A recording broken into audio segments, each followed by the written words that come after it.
S, this is part 2. நம்ம வந்து part 1ல் வந்துட்டு ப்ரெசன்ட் டென்ஸ் மட்டும் பார்த்துருப்போம். இப்போ வந்து நம்ம பார்க்க போகிறது பாஸ்ட் டென்ஸ். ஸோ நமக்கு ஜென்ரலாக தெரியும் பாஸ்ட் டென்ஸ் அப்படிங்கிறது it refers the action which is completed. ஒரு முடிஞ்சு போன ஒரு செயலை சொல்கிறது தான் வந்து அங்கே தான் வந்து நம்ம என்ன யூஸ் பண்ணுவோம்னா பாஸ்ட் டென்ஸ் வந்து யூஸ் பண்ணுவோம். ஸோ எஸ், பாஸ்ட் டென்ஸ் வந்துட்டு அதில் என்ன இருக்குது அப்படிங்கிறது நமக்கு தெரியும். And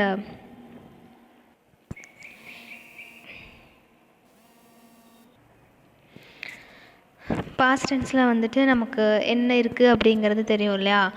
simple past, past continuous, past perfect and past perfect continuous. So இதுதான் நம்ம இப்போது செகண்ட் பார்ட்டில் பார்க்க போகிறது. அண்ட் இதில் பார்த்திங்கன்னா நமக்கு பாஸ்ட் டென்ஸ் கொடுத்துருக்காங்க. ஸோ பாஸ்ட் டென்ஸ் எங்கெங்கே சிம்பிள் பாஸ்ட் வந்து எங்கெங்கே யூஸ் பண்ணுவோம் அப்படிங்கிறது தான் இந்த ஃபர்ஸ்ட் ஒன்னில் இருக்குது. So series of completed action. So முடிஞ்சு போன ஒரு விஷயத்தை கண்டினியூஸாக நடந்து முடிஞ்சிருச்சு, ஒரு 4-5 விஷயம் ஒட்டுக்காக நடந்து முடிஞ்சிருச்சு அதை சொல்கிறதுக்கு யூஸ் பண்ணுறது தான் வந்து அந்த இடத்துலேயே நம்ம சிம்பிள் பாஸ்ட் யூஸ் பண்ணலாம். எக்ஸாம்பிள் என்ன கொடுத்துருக்காங்கன்னா, he sat down past tense. took out a notebook, took out past tense. and pen, okay, and started writing, started past tense.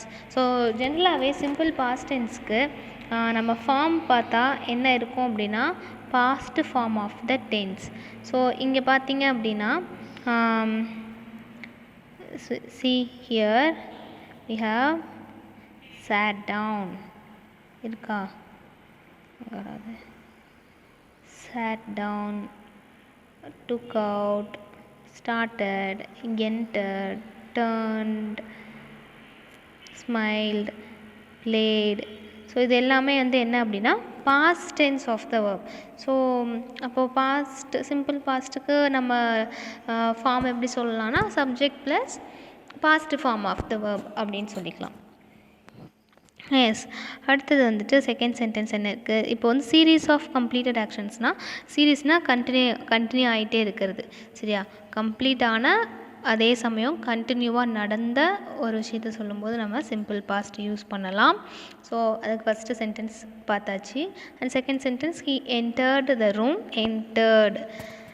turned in my direction and smiled at me, smiled. So அதெல்லாம். And habits in the past, John played the piano when he was a child. So habits in the past அப்படிங்கும்போது நமக்கு பாஸ்டில் கடந்த காலத்தில் இருந்த ஒரு habit அதை நம்ம இப்போ சொல்கிறோம் அப்படின்னா past tense, simple past tense use பண்ணலாம். ஸோ என்னது, John played the piano when he was a child. So when he was a child, அவன் சின்ன பையனாக இருக்கும்போது அப்படின்னா தட் இஸ் பாஸ்ட். இப்போ வந்து அவன் வளர்ந்துட்டான். அவன் சின்ன பையனாக இருக்கும்போது அவன் என்ன வாசிப்பான்? John played piano. So okay. And second sentence, I was good at dancing when I was a teenager. நான் டீனேஜில் இருக்கும்போது நான் வந்து நல்லா டான்ஸ் பண்ணுவேன் அப்படிங்கிறது தான். ஓகே, இப்போ வந்து ஹேபிட்ஸ் இந்த பாஸ்ட்டில் நமக்கு இருந்த ஹேபிட்டை சொல்லும்போது சிம்பிள் பாஸ்ட் டென்ஸ் யூஸ் பண்ணுவோம். அண்டு கம்ப்ளீட்டட் ஆக்ஷன் இந்த பாஸ்ட்டில் நடந்து முடிஞ்ச ஒரு விஷயம். Sarah baked a cake yesterday. Sarah வந்து என்ன பண்ணாங்க? பேக்டு, இடி வந்துருக்கு, past tense. So Sarah baked cake வந்து பேக் பண்ணாங்க நேற்று. ஓகே, நேற்று அப்படிங்கும்போது எஸ்டர்டே அப்படிங்கும்போதே பாஸ்ட் டென்ஸ். ஓகே, அவ்வளோதான். And I went to bed at 10 at last night. நான் நேற்று நைட்டு வந்துட்டு 10 மணிக்கு தான் தூங்க போனேன். ஐ வெண்ட் அப்படிங்கிறது past tense. yes, we ordered pizza on Friday. we ordered past tense. நாங்கள் வந்து ஃப்ரைடே அன்னைக்கு பீஸா ஆர்டர் பண்ணோம், நடந்து முடிஞ்சிருச்சு. Completed action in the past. Okay, duration in the past. So Bastille particular டைமில் நடந்த ஒரு விஷயம் அதுதான். he stayed up all night. அவன் வந்து அங்கேயே தங்கி இருந்தான். Okay. And we lived in Chicago for a year. நாங்கள் வந்து ஒரு வருஷமாக இங்கே தான் இருந்தோம். ஸோ முடிஞ்சுது, இருந்தோம், சிக்காகோவில் இருந்தோம் அப்படின்னா இப்போ என்ன அர்த்தம், அவங்க வேற எங்கேயோ போயிட்டாங்க அப்படின்னு அர்த்தம். We played baseball all day, நாங்கள் எல்லா நாளும் என்ன விளையாண்டோம், பேஸ்பால் விளையாண்டோம். ஸோ நடந்து முடிஞ்சிருச்சு. எஸ், இதுதான் simple past. And past continuous அதுக்கு ஃபார்ம் என்ன அப்படின்னா was or were plus verb plus ING. So இதுதான். ஸோ சப்ஜெக்ட் இருக்கும், அதை ஃபாலோ பண்ணி வாஸ் இல்லைன்னா வேர் வந்துருக்கும். வாஸ் எங்கே யூஸ் பண்ணணுன்னா சப்ஜெக்ட் வந்து சிங்குலராக இருக்குது அப்படிங்கும்போது நம்ம வாஸ் யூஸ் பண்ணணும். அண்ட் ப்ளூரலாக இருக்குது அப்படிங்கும்போது வேர் யூஸ் பண்ணணும். அதை ஃபாலோ பண்ணி verb plus ING. Yes. And first category என்னது, action before and after a specific time. So action before and after a specific time. ஒரு விஷயம் நடக்குது, அதுக்கு முன்னாடியோ இல்லை அதுக்கப்புறமாவோ ஒரு குறிப்பிட்ட நேரத்தில் நடந்த ஒரு குறிப்பிட்ட செயல் தான். ஸோ அதுதான் வந்து பாஸ்ட் கண்டினியூஸில் நம்ம சொல்லுவோம். ஃபஸ்ட்டு ஒன்றில் அதுதான் கொடுத்துருக்காங்க. Yesterday at noon I was eating lunch.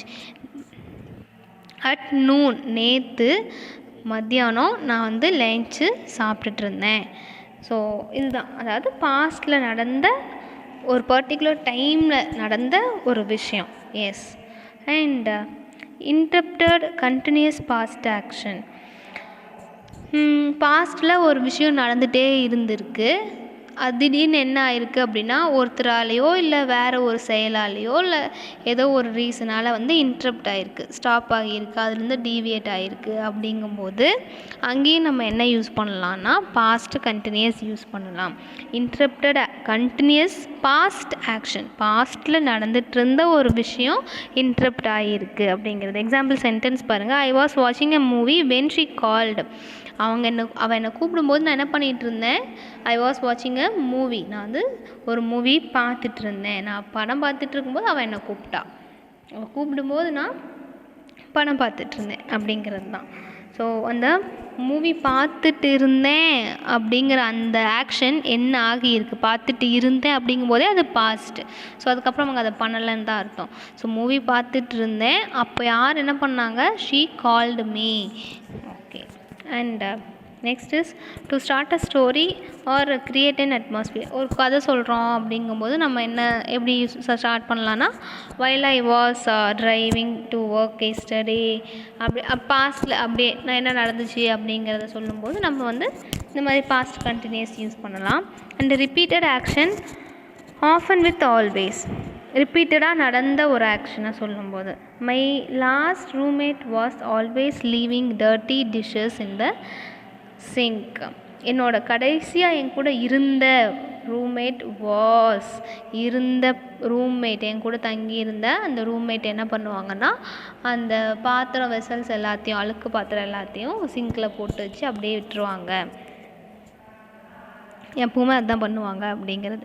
So எப்போவுமே ரிப்பீட்டடாக அதுதான் நடக்கும் அப்படிங்கிறது தான். So yes. அடுத்தது பேரலல் ஆக்ஷன். பேரலல் ஆக்ஷன் அப்படின்னா ரெண்டு விஷயம் ஒரே டைமில் நடக்கிறது. எப்படி, I was reading while my brother was playing guitar. என் தம்பி வந்து கிட்டார் வாசிச்சுட்டு இருக்கும்போது நான் என்ன பண்ணிகிட்டு இருந்தேன், ஐ வாஸ் ரீடிங். ரெண்டுமே வந்து ஒரே டைமில் தான் நடந்திருக்கு, அதுதான் வந்து பேரலல் ஆக்ஷன். ஓகே. ஸோ இவ்வளோ தான் வந்துட்டு past continuous. Then okay, next வந்து பாஸ்ட்டு பர்ஃபெக்ட். ஸோ பாஸ்ட் பர்ஃபெக்டோட ஃபார்ம் என்ன அப்படின்னா had plus past participle. So நான் பாஸ்ட் பார்ட்டிசிபிள்னால் என்னென்னு சொல்லியிருக்கேன். verb 3 தான் வந்து நம்ம பாஸ்ட் பார்ட்டிசிபிள்னு சொல்லுவோம். எஸ். இது எங்கெங்கெல்லாம் யூஸ் பண்ணுறோம் அப்படின்னா an action completed before a past action. So ஒரு ஆக்ஷன் வந்து முடிஞ்சிருக்கு எப்போ அப்படின்னா இன்னொரு ஆக்ஷன், அதாவது ரெண்டுமே வந்து பாஸ்டில் தான், ரெண்டு ஆக்ஷனுமே பாஸ்டில் தான். ஒன்று முடிகிறதுக்கு முன்னாடியே இன்னொன்று நடந்திருக்கிறது அப்படிங்கிறது தான் வந்துட்டு பாஸ்ட் பர்ஃபெக்ட். எக்ஸாம்பிள் பார்க்கலாம். when we arrived the class had already begun. So நாங்கள் வர்றப்போ என்ன ஆயிருக்கு, the class had begun. So when we arrived நாங்கள் வந்து சேர்ந்தப்போ the class had already begun. ஆனால் அங்கே என்னாச்சு, ஆல்ரெடியே அந்த கிளாஸ் வந்து ஸ்டார்ட் ஆகிடுச்சு. ஸோ ரெண்டு ஆக்ஷனுமே எப்படி தான் இருக்குது, பாஸ்ட்டில் தான் இருக்குது. ஒன்று நடக்குது, ஆனால் அது நடக்கிறதுக்கு முன்னாடியே இன்னொரு விஷயம் நடந்திருக்கு. ஸோ அதுதான்.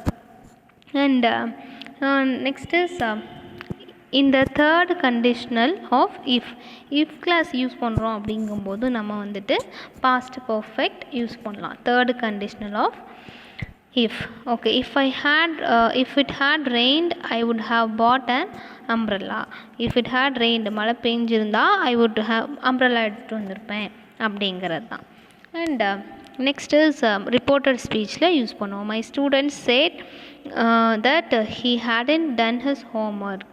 என்னோட ஸ்டூடெண்ட் சொன்னால் he hadn't. had plus done அப்படிங்கிறது என்னது? do did done verb 3. So form வந்துருச்சா? Had plus past participle. So reported ஸ்பீச்லேயும் யூஸ் பண்ணுவோம். And a period of time before an event in the past.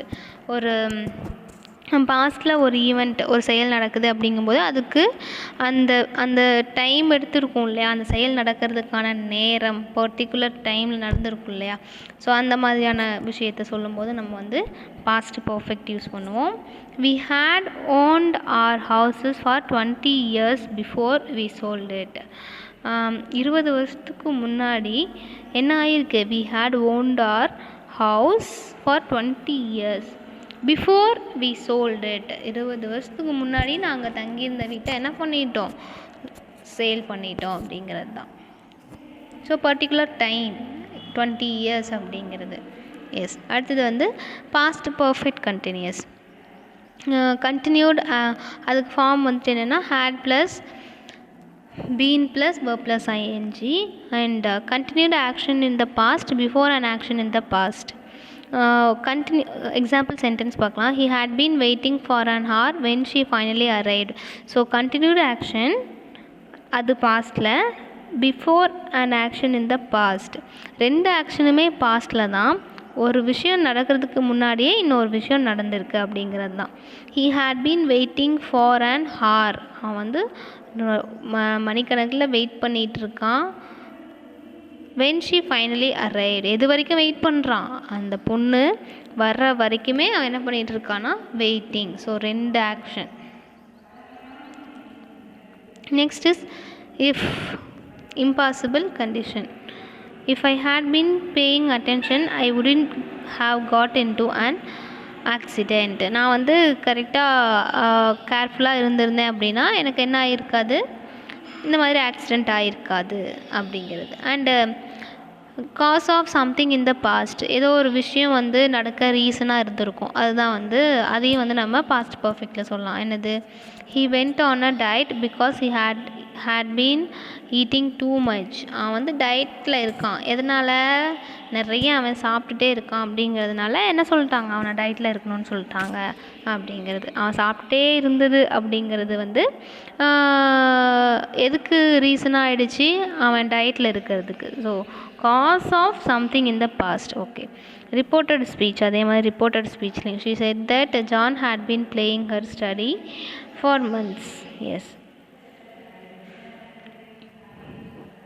So this is what past tense. So நமக்கு தேவையானது வந்து இந்த tense and இதோடைய form and கொஞ்சம் கொஞ்சம் எங்கெங்கே யூஸ் பண்ணுவோம் அப்படிங்கிறது தெரிஞ்சிருந்ததுன்னா போதும்.